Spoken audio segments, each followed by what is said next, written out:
Ya, dihidupkannya kembali PAM Swakarsa menimbulkan pro dan juga kontra. Sejumlah lembaga swadaya masyarakat mengkritisi Polri atas keputusan tersebut. PAM Swakarsa dianggap berpotensi menimbulkan konflik horizontal dan mengingatkan kembali dengan ketakutan masa lalu, terutama di tahun 1998. Benarkah demikian? Mengapa Polri menghidupkan kembali atau merasa perlu ada PAM Swakarsa? Kita akan bahas pada malam hari ini bersama dengan narasumber yang tentu bergabung dari luar studio. Saya akan sapa terlebih dahulu ada Brigjen Pol Edi Murbowo, Dirbin Potmas, Korbitmas Baharkam Polri. Selamat malam, Pak Edi. Selamat malam, Mas Teguh. Baik, dan sudah ada Mbak Asfinawati, Ketua YLBHI. Selamat malam, Mbak Asfinawati. Selamat malam. Baik, dan lewat sambungan telepon ada anggota Komisi 3 DPR RI, Bang Taufik Basari atau Bang Tobas. Selamat malam, Bang Tobas. Selamat malam. Baik, kita bahas terkait dengan pro kontra diaktifkannya kembali PAM Swakarsa. Saya akan ke Pak Edi terlebih dahulu dari kepolisian. Pak Edi, kalau kita lihat salah satu di perkapnya ya, tujuan dari aktifkannya kembali PAM Swakarsa adalah untuk memenuhi kebutuhan rasa aman, mewujudkan kesadaran warga, meningkatkan pembinaan penyelenggara dan juga kemampuan PAM Swakarsa dan lain sebagainya. Oke, dari situasi yang terjadi hari ini, Pak Edi, apakah ada kondisi tertentu sehingga membidani lahirnya kembali PAM Swakarsa, pertimbangan dari pihak kepolisian?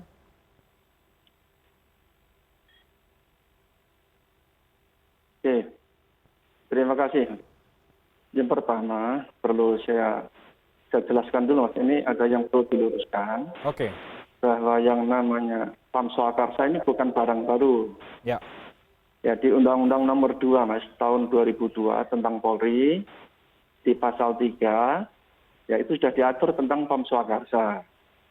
Ya, pengemban fungsi kepolisian adalah Polri, dibantu oleh satu, kepolisian khusus, kedua, PPNS, yang ketiga adalah bentuk-bentuk pengamanan Swakarsa. Ya.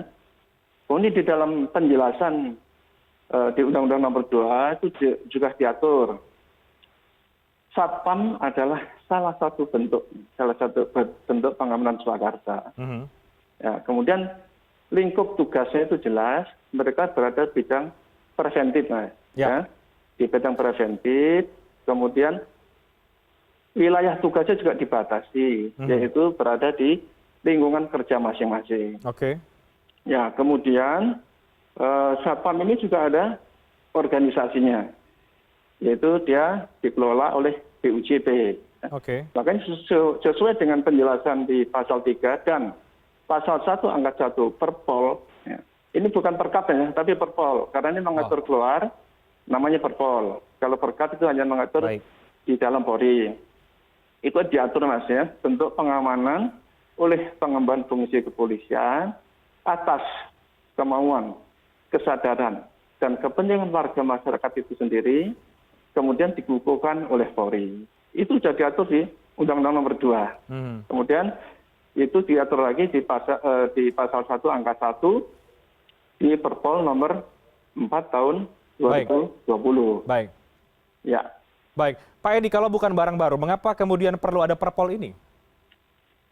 Ini tadi, Mas, kalau yang dulu, Satpam kan tidak bilang, Satpam adalah salah satu bentuk pengamanan Swakarsa. Oke.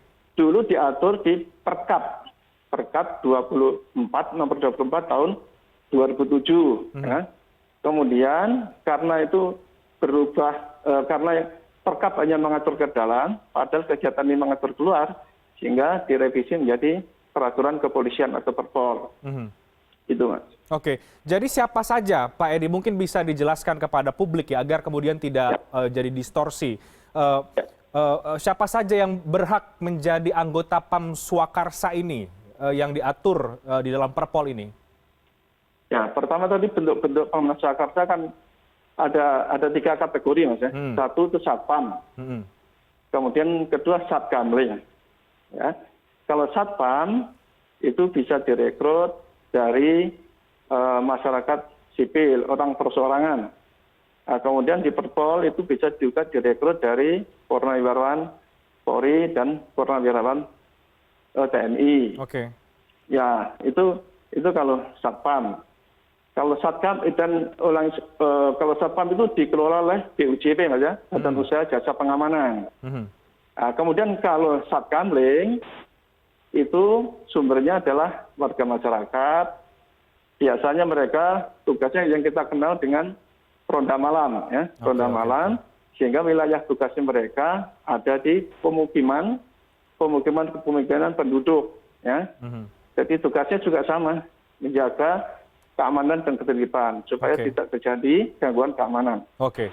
Intinya adalah untuk menjaga gangguan keamanan. Seperti itu ya, betul. Pak Edi. Saya ke Mbak Asfinawati. Mbak Asvina, kalau tadi Pak Edi katakan ini bukan barang baru sebetulnya kok, dan sudah jelas juga siapa yang kemudian boleh dan tidak boleh tergabung dalam PAM Swakarsa ini. Kalau banyak dikritisi, alasannya kenapa Mbak Asvina? Iya, yang ada di undang-undang kan sangat umum ya, sedangkan peraturan Polri sekarang sangat detail. Misalnya yang bermasalah, sebetulnya yang paling dasar konstitusi kita memandatkan polisi adalah alat negara untuk menjaga keamanan dan ketertiban. Jadi bukan yang lain, nggak boleh itu ada misalnya ada paramiliter atau milisi sipil yang menjadi seperti polisi, dan itu persis yang akan terwujud dengan peraturan polisi ini.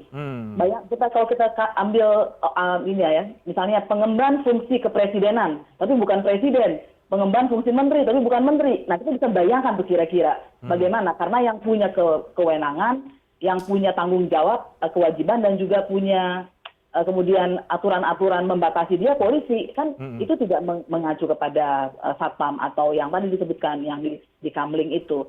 Nah, kemudian soal bisnis jasa pengamanan Satpam ini, nanti bayangkan purnawirawan TNI dan itu jabatannya bisa perwira tinggi juga gitu ya, menjadi Satpam meskipun pasti posisinya manajer, mereka kan punya kemampuan tempur. Atau juga perwira polisi yang sudah tinggi itu kan pasti kemampuannya tidak sembarangan.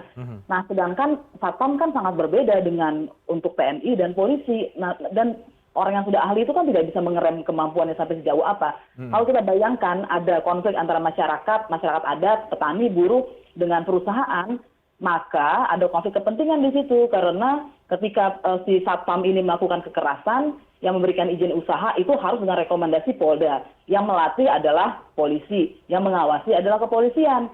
Ketika laporan masyarakat masuk ke kepolisian untuk Satpam-Satpam ini, ya sudah ada konflik of interest di situ, sulit sekali. Oke, jadi sudah ada bisa menimbulkan konflik of interest dan apalagi yang dikhawatirkan, Mbak Asfinawati? Yang pasti nanti begini, sebetulnya untuk yang soal kearifan lokal ya, tadi ada disebut pecalang di dalamnya.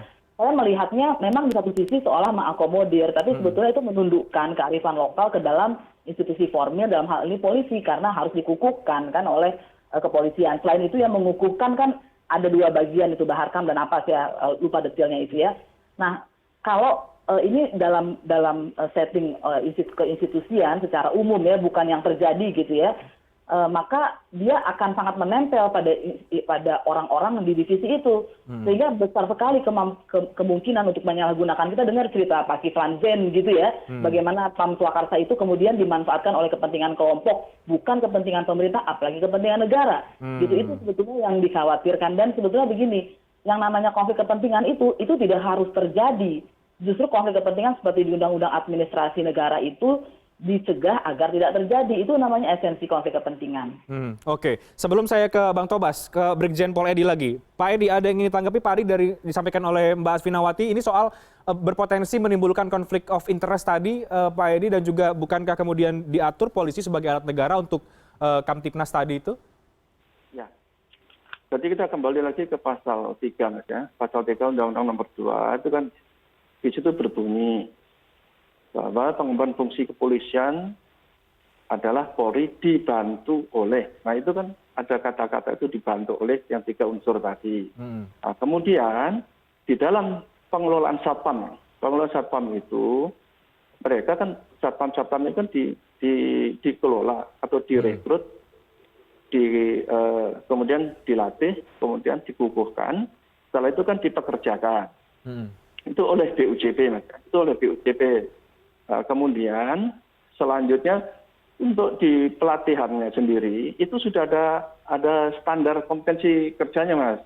Itu di Kepmenaker nomor 259 tahun 2018 sudah ditetapkan tentang SKKNI bidang Satpam. Sehingga pelatihannya itu sudah hanjarnya kemudian sudah merujuk ke sana.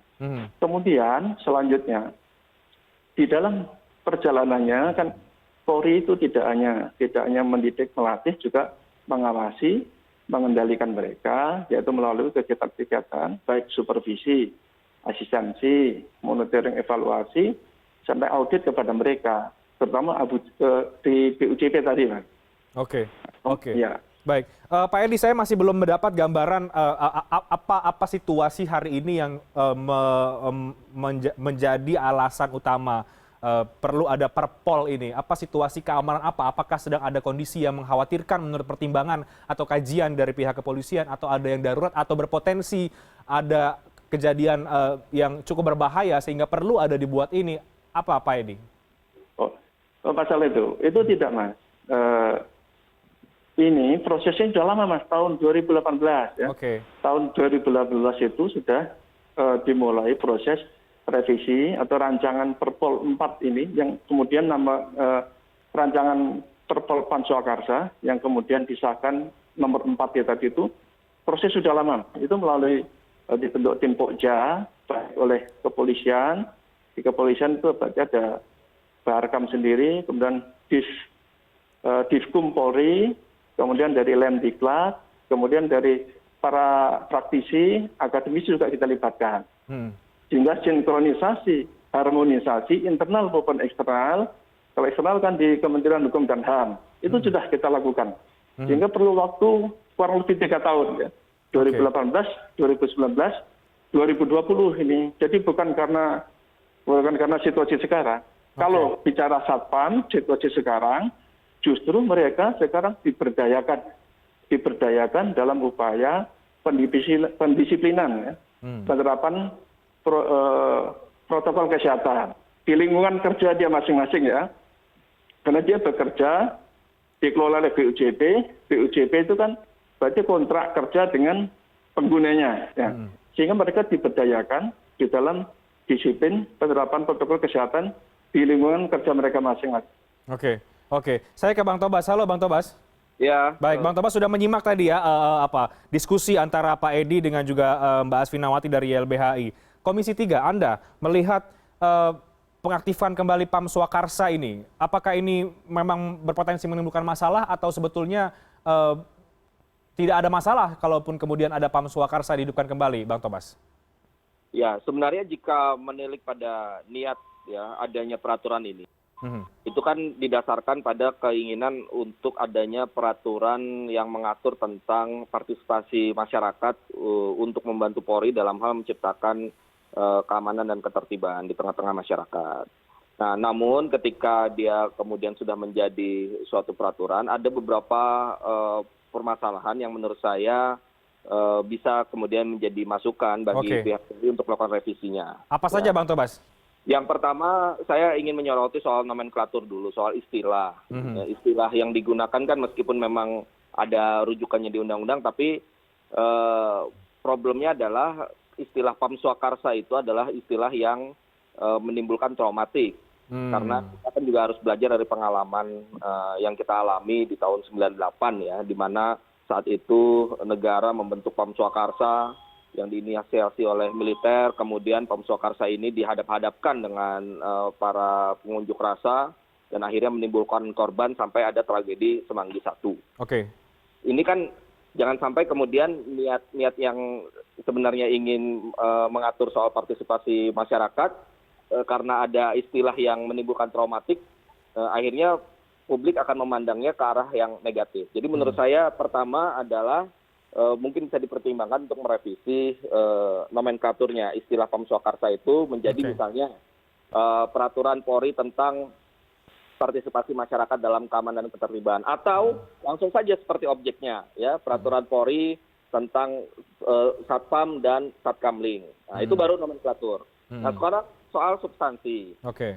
Soal substansi ini sebenarnya kalau kita lihat ini kan sebenarnya hanya mengatur soal Satpam dan Satkamling. Ya. Kemudian di situ diaturlah mengenai pelatihan, diaturlah mengenai jenjang dan sebagainya. Nah, kalau sampai situ oke. Tapi kalau kita masuk lagi, ada konsep yang menurut saya juga mesti direvisi ya. Oke. Dalam hal pelatihannya. Kalau pelatihan kepada Satpam itu diberikan dalam kerangka untuk memberikan peningkatan kemampuan dalam bentuk sertifikasi, oke, nggak ada masalah. Cuman masalahnya di sini ada tingkatan pelatihan yang ditujukan pada subjeknya. Ya, misalnya pelatihan tingkat tingkat yang pertama itu untuk orang per orang. Pelatihan Gada Pratama itu untuk orang per orang. Kemudian Gada Madya itu untuk pensiunan atau purnawirawan Polri, perwira ya, sebelum perwira Bintara dan sebagainya. Kemudian pelatihan Gada Utama untuk perwira menengah sampai perwira tinggi. Nah, artinya apa? Artinya pelatihan yang dimaksudkan harusnya hanya meningkatkan kemampuan atau memberikan sertifikasi pada petugas Satpam ini malah menjadi jenjang seperti jenjang kepangkatan ujungnya. Ya. Ini tadi juga sudah disebut oleh Mbak Asfinawati juga. Nah, oleh karena itu supaya dia tidak melenceng dari maksud dan tujuan utama yang menurut saya maksud dan tujuan oleh baik kok. Ini mengatur agar partisipasi masyarakat untuk menciptakan keamanan dan ketertiban ini bisa ada aturan hukumnya, ada payung hukumnya. Nah, tapi ada beberapa hal yang menurut saya mesti diperbaiki dan bagi saya mungkin patut juga bagi Polri untuk menerima masukan-masukan ini, termasuk masukan yang disampaikan oleh YLBHI, untuk melakukan revisi. Tidak ada salahnya kok melakukan revisi. Karena tujuannya baik ini. Tujuannya agar kita punya adanya, kan selama ini seperti biasa kok, ada Satpam, ada Satkamling, kan sudah biasa. Nah, sekarang bagaimana Satpam dan Satkamling ini ya punya kemampuan, punya koordinasi dengan Polri dengan baik. Namun catatannya sama saya dengan YLBHI, jangan sampai kemudian mereka seolah-olah punya privilege untuk melaksanakan tugas-tugas Polri. Tetap tugas-tugas Polri yang utama dari Polri. Mereka hanya fungsi pembantuan saja. Oke, Mbak Asfinawati, apakah ini hanya masalah nama Pam Swakarsa yang kemudian menghidupkan kembali ketakutan akan tahun 98? Atau Anda setuju bahwa ini lebih baik ada poin-poin yang direvisi atau lebih baik tidak perlu ada dihidupkan Pam Swakarsa sama sekali? Kita bahas nanti usai jeda. Kami akan segera kembali sesaat lagi.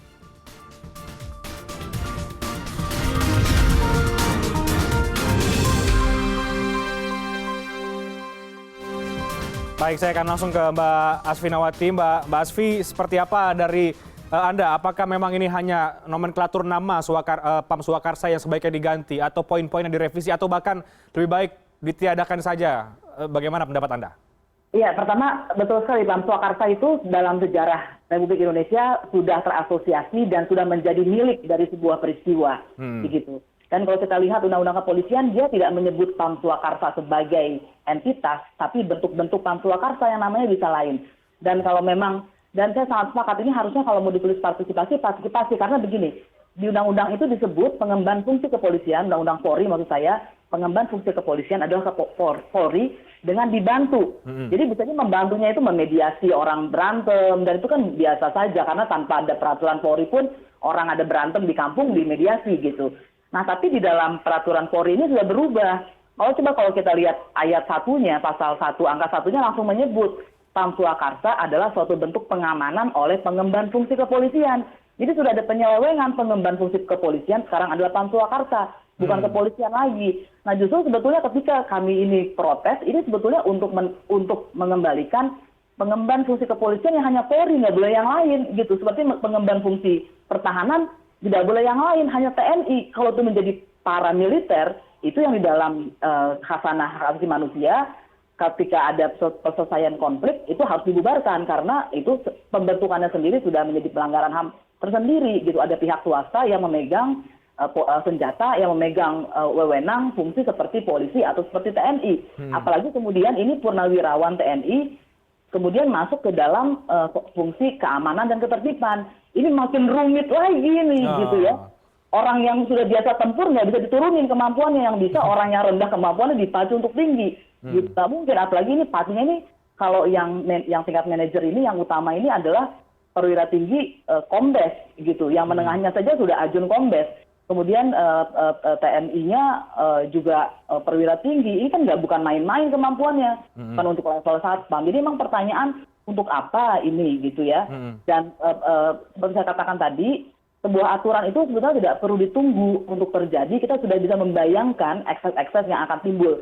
Kemudian bisa ada undang-undang dibatalkan sebelum diberlakukan oleh Mahkamah Konstitusi, dan esensi dari menjaga agar tidak ada konflik kepentingan itu bukan ditunggu harus terjadi dulu. Enggak, konflik kepentingan itu bisa dilihat itu adalah perbuatan yang formil. Secara formil dia sudah melanggar konflik kepentingan. Tidak penting apakah pelanggarannya terjadi atau tidak, karena yang dilarang itu formilnya, bukan akibatnya. Oke. Baik, itu tadi dari Mbak Asfi ya. Tapi kalau menurut Anda, Mbak Asfi, menurut Anda ini ya, mengapa kemudian polisi perlu menghidupkan kembali Pam Swakarsa atau mengeluarkan Perpol ini? Ya, tentu saja saya sulit ya menduga-duga apa maksud Polri. Tapi kira-kira kalau kita lihat dari berbagai pernyataan Wakapolri misalnya menyatakan akan menggunakan preman gitu ya. Kemudian ada tindakan yang represif selama COVID, yang cenderung represif gitu. Saya melihatnya kita jangan sampai kita jatuh kepada negara keamanan begitu ya. Negara keamanan itu mengedepankan penanganan yang represif di ujung depan, bukan di last resort yang belakang. Itu yang saya khawatirkan, dan demokrasi kita akan terancam. Dan sebetulnya banyak dokumen awal-awal 1998 persis staf MPR mengatakan Indonesia itu hancur demokrasinya, hancur ekonomi, hukumnya, karena kita menggunakan pendekatan keamanan dan bukan pendekatan hukum seperti yang dicantumkan dalam konstitusi. Baik, Brigjen Pol Edi, bisa dijawab Pak Edi, tadi juga ada masukan dari Bang Taufik Basari, anggota Komisi 3 DPR RI, soal kemudian poin-poin yang tadi juga menjadi perdebatan. Tanggapan Anda? Oke, catatan. Masukan sudah kita catat ya. Ya, untuk masukan sudah kita catat tadi dari Pak Taufik, masalah nomenklatur dan beberapa substansi. Tapi kemudian waktu yang tersisa ini saya ingin menjelaskan kembali tentang golongan kepangkatan, kemudian juga jenjang kepangkatan. Itu diatur dalam rangka untuk memberikan peningkatan kompensasi bagi para satpam. Karena selama ini upah, ya, gaji atau upah satpam itu sangat rendah. Itu bisa dikatakan tidak bisa melewati UMR, sehingga perlu mereka diberikan kesejahteraan yang lebih layak dengan tugas-tugas seperti itu. Kemudian direkrut dari purnawirawan TNI dan Polri itu, kalau kita lihat secara fisik dan pengalaman, rata-rata para purnawirawan TNI Polri kan sudah punya pengalaman di bidang keamanan dan ketertiban. Kemudian setelah bergabung, mereka pun tetap mengikuti diklat. Kemudian dia juga harus bergabung di dalam BUJP. Tidak bisa bekerja sendiri.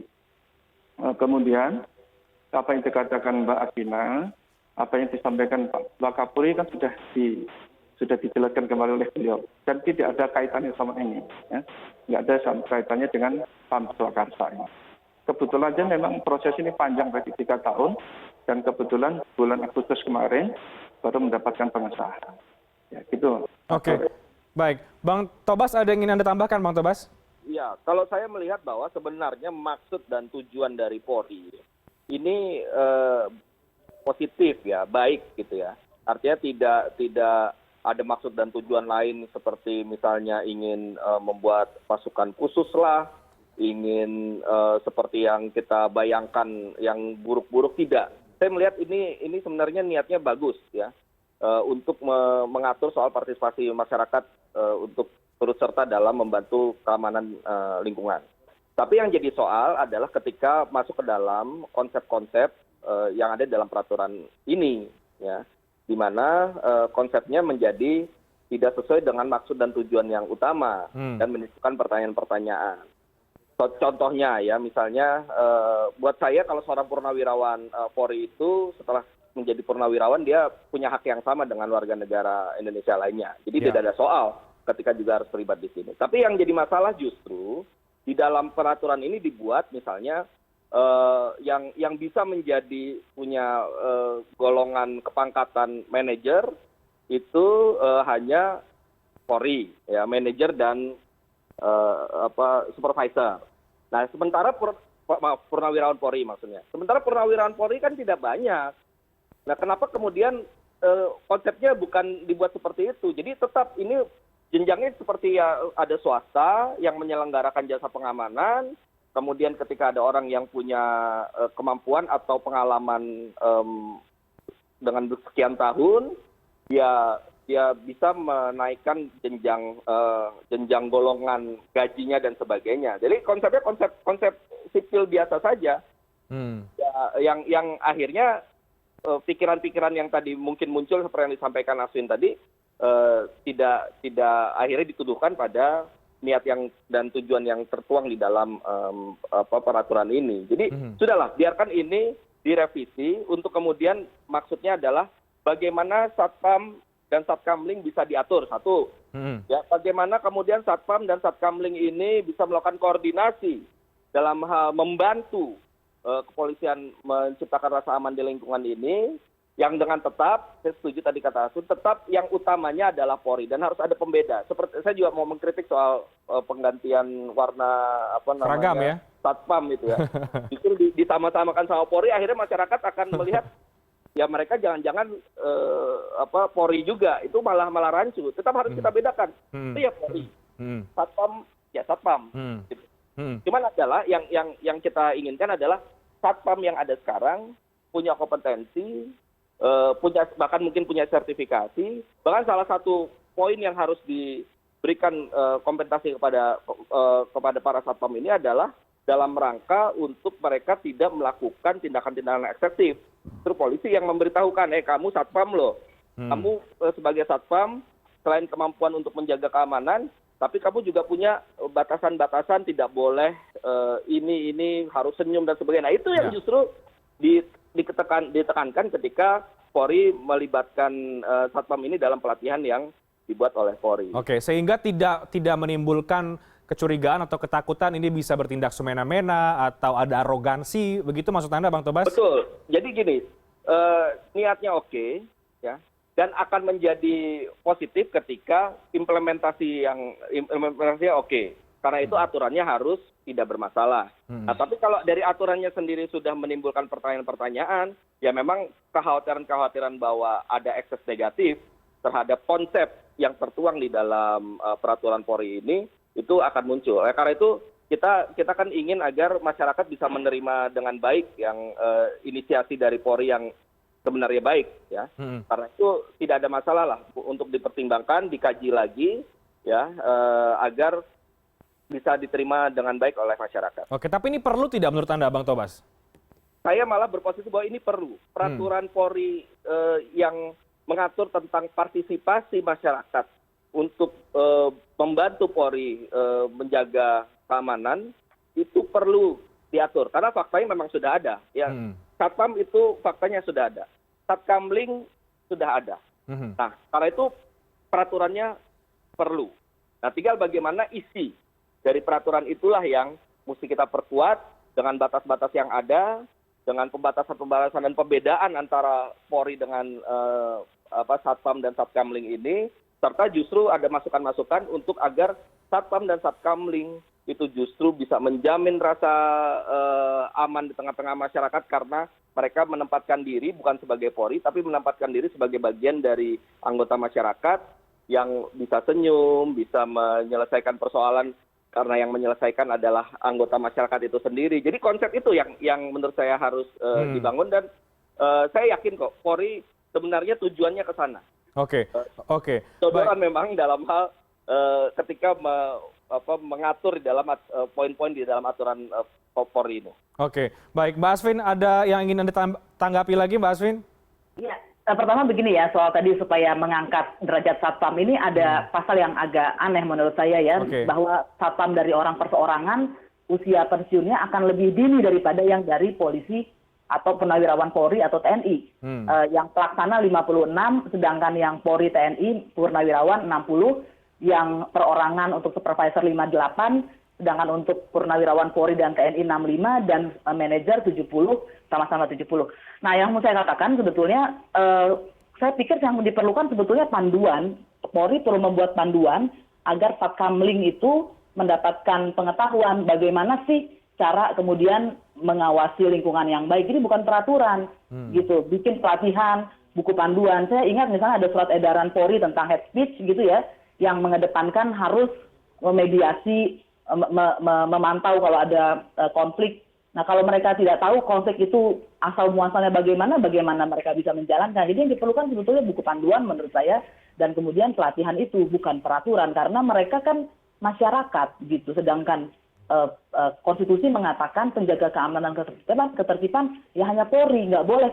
Bahkan menurut saya Satpol PP pun tidak bisa menggantikan Polri, begitu. Itu pentingnya Polri yang dipersenjatai, memiliki keahlian, dan karena itu harus dibatasi juga, tidak bisa oleh siapapun.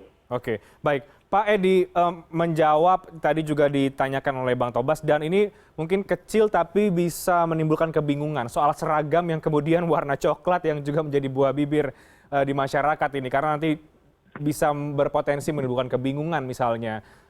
Dan bagaimana kemudian menjamin bahwa tidak akan ada konflik horizontal yang dapat terjadi ketika nanti PAM Swakarsa ini sudah betul-betul berjalan di masyarakat. Kita akan bahas di segmen terakhir dialog, kami akan segera kembali.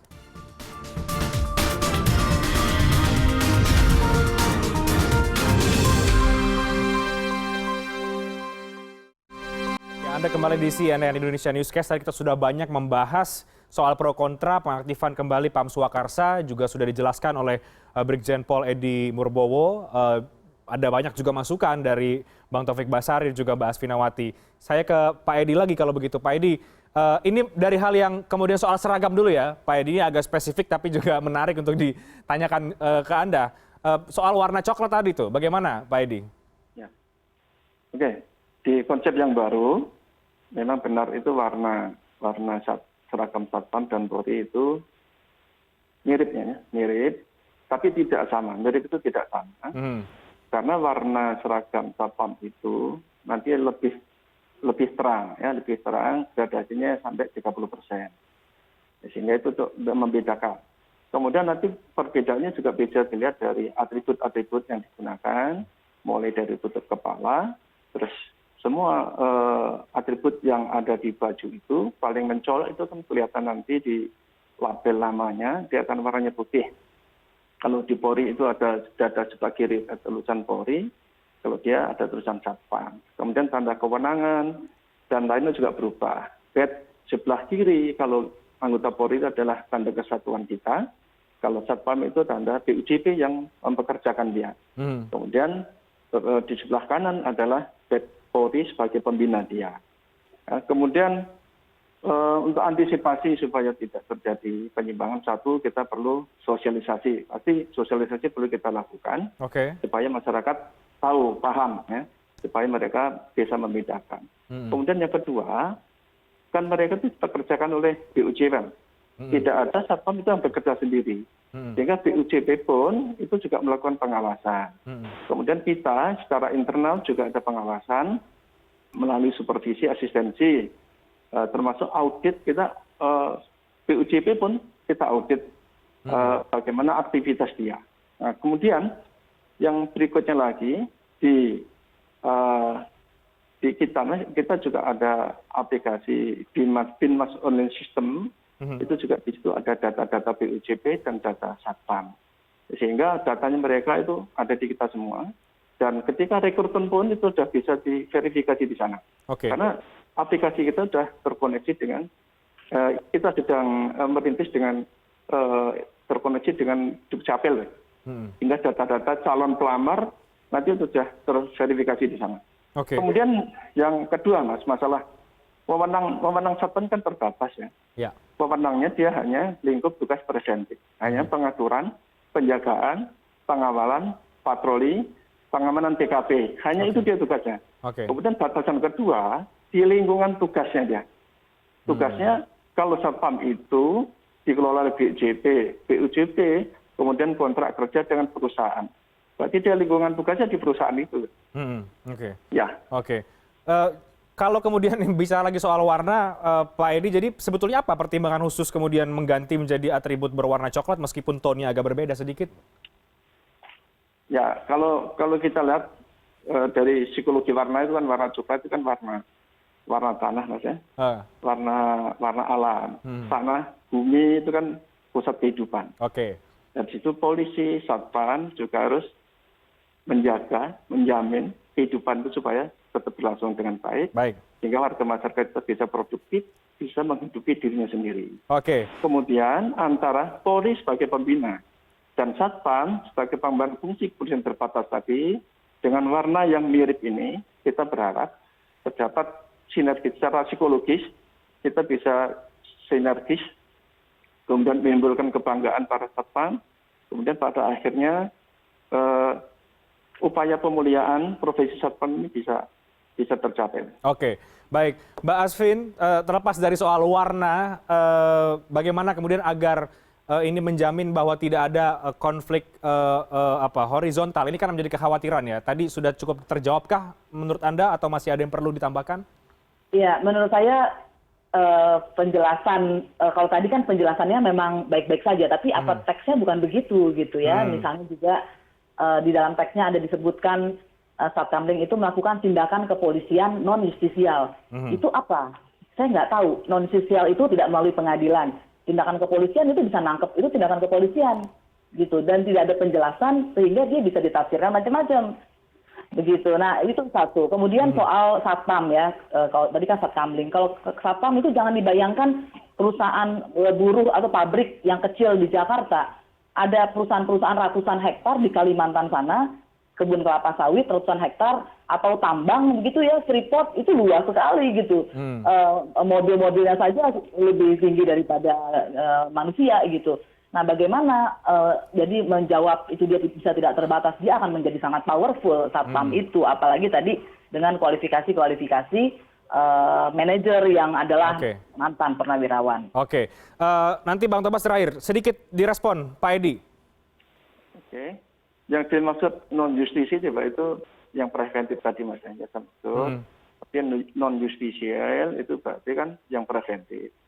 Dia tugasnya tadi satu hanya penjagaan ya, pengaturan, penjagaan, pengawalan, patroli, kemudian pengamanan TKP kalau ada kejadian.